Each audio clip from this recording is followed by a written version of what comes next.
Hey YouTubers, it's Danielle here again, back at it with another video for you guys this week, and this is my Arrow Season 6 Episode 1 review for the episode entitled Fallout. So I already posted a blog review this morning because I just watched the episode this morning, and there is a lot in it that we need to cover. So if you guys aren't subscribed, you totally should, and if you do subscribe, make sure that you click the bell to be notified for all my future content. Leave a like, leave a comment, and so let's get into the video.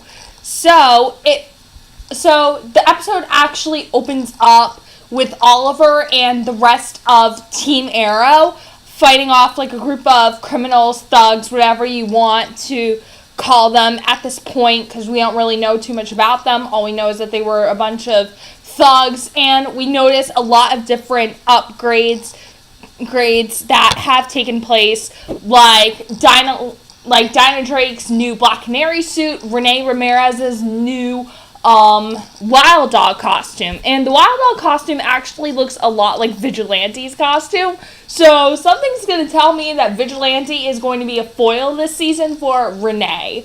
So concluding with that, they get one of the criminals into custody at SCPD, and Oliver, I believe, before Oliver even returns home to his apartment or whatever you want to call it that he's living in with William, we actually see a flashback to the explosion on Lian-Yu, the aftermath and everything like that had taken place. And Oliver's explained to William, I am your dad and everything like that. And he goes off to find everybody and see if anybody survived the island.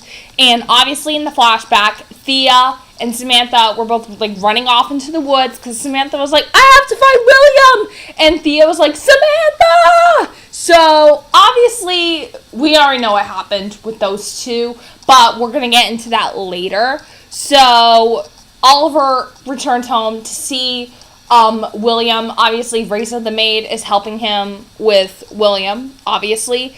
And as far as William goes, he's not really that fond of Oliver, as we can see. He's referring to him as Oliver and not Dad. So, we're going to get into that too, because it's obvious that William is blaming Ollie for the death of his mother, which, as harsh as that may sound, in a way, it is kind of Oliver's fault, but no, not really. That's actually all Adrian Chase. In all honesty, Adrian Chase, I'm so happy he's gone, even though I did love him as a villain. Yeah.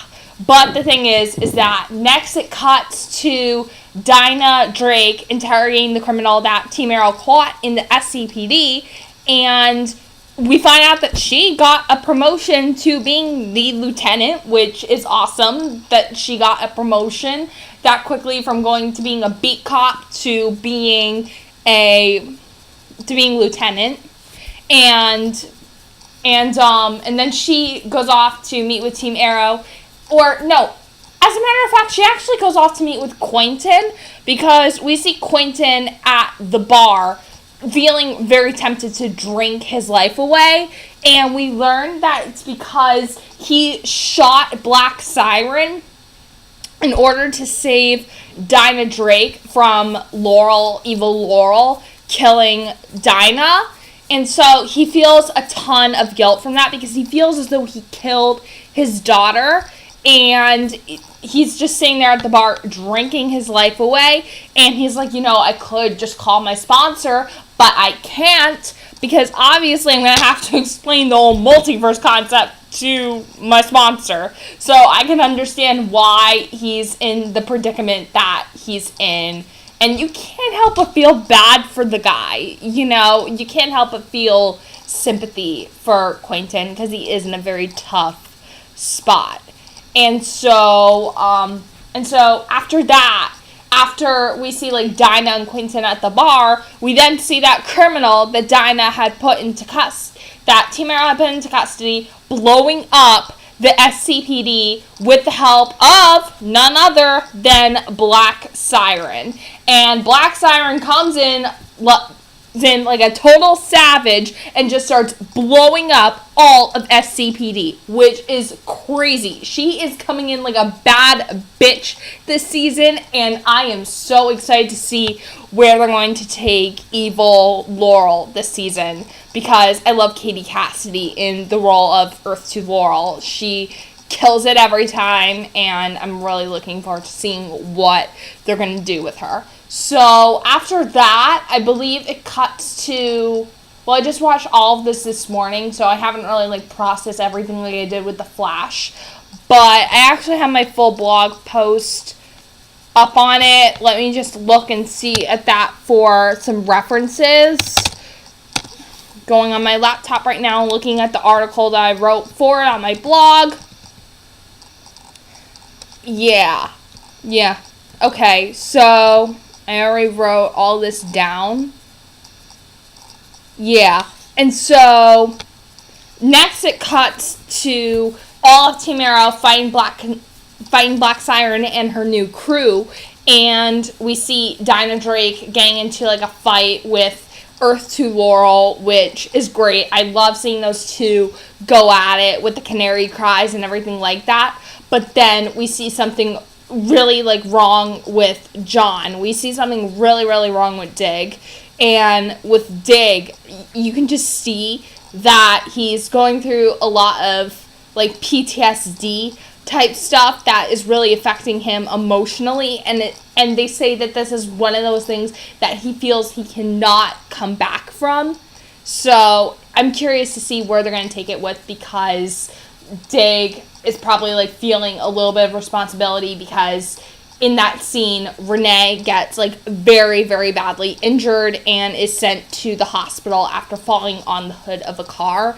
So I can imagine that Dig probably feels a little bit of responsibility for that, because he was there and he could have prevented that from happening, and he and Oliver could have prevented that from happening. So he's probably feeling a little bit of guilt for Renee being put in the hospital. So that could be a huge possibility. So I already said in my blog post that it is very clear that Dig feels that he cannot come back from whatever it is that had happened to him on Lian Yu, which should be very interesting to see, and I completely agree.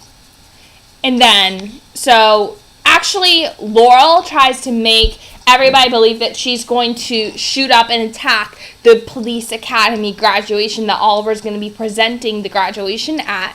And so they have all of Team Arrow there positioned at the police academy graduation in City Hall.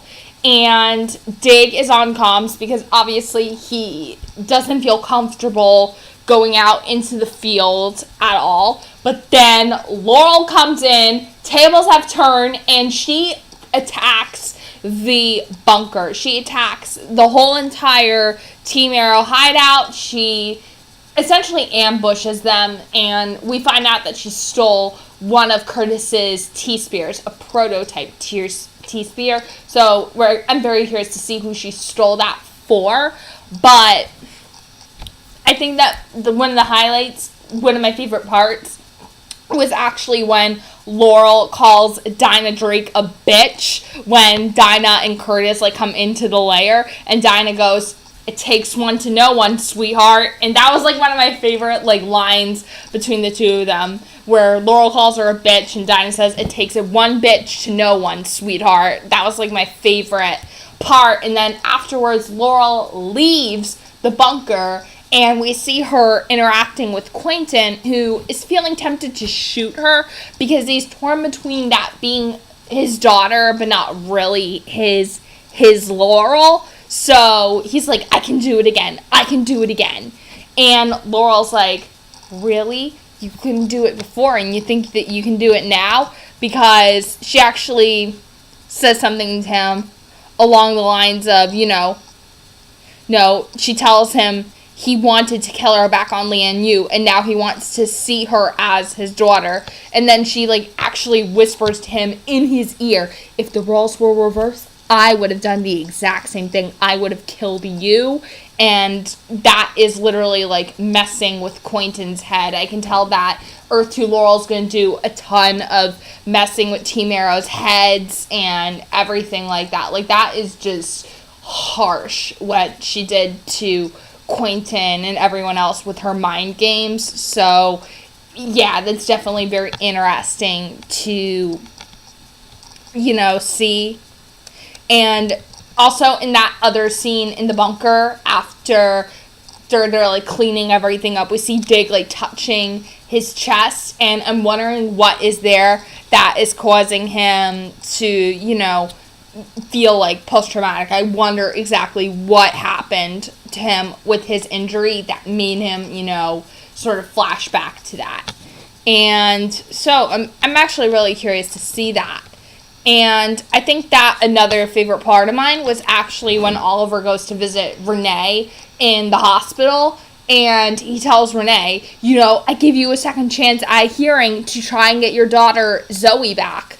And we're seeing a side of Oliver that we haven't really seen. We're like seeing him smile a lot more and like hugging people a lot more. So could this mean that we're getting closer to like the comic book Oliver Queen? Because of this season has any indication that Oliver's gonna be like smiling a lot more in episodes and be like.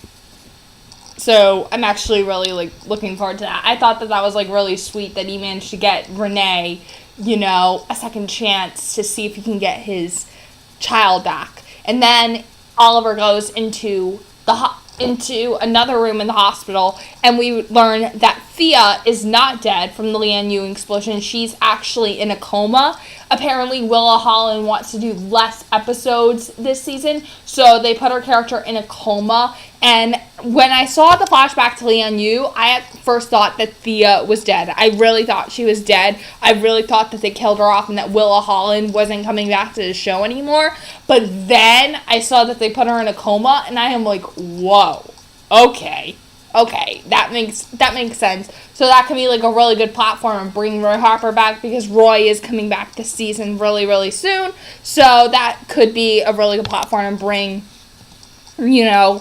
Roy back to the show. And I think another favorite part, like when Oliver visited Thea in her coma, he is actually visited by Slade, and Slade tells him, we're both in between two worlds. You have to try and be Oliver Queen the Mayor and be the father that your son deserves. So, in all honesty, Slade is like trying to get Oliver to learn from like his mistakes and everything like that. Like Slade saying, do not screw up being a dad to your son. Like, I thought that was a really, really good moment that they're making Slade an anti-hero this season. So I'm really looking forward to seeing more of the Slade Wilson origin story and everything like that. And I think that the final moment that I want to touch on is when Oliver is going to be having like that one last talk with his son. In the episode, he tells William, Samantha told me that she requested me to take care of you, and that doesn't mean you have to like me,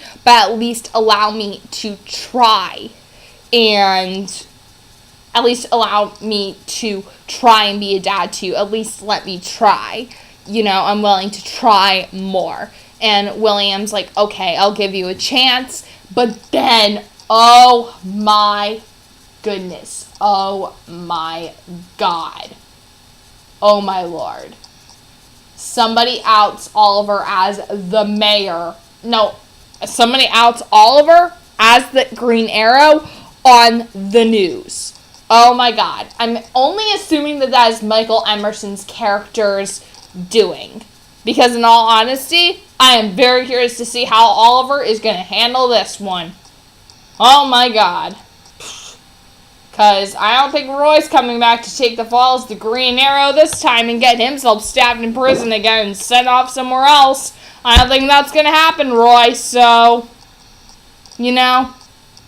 that's all I pretty much have to say about that. So I did have to say that this episode was a pretty good start to the season, and I actually really enjoyed it. So that's all I have to say for this video, and I'll talk to you guys in my next one.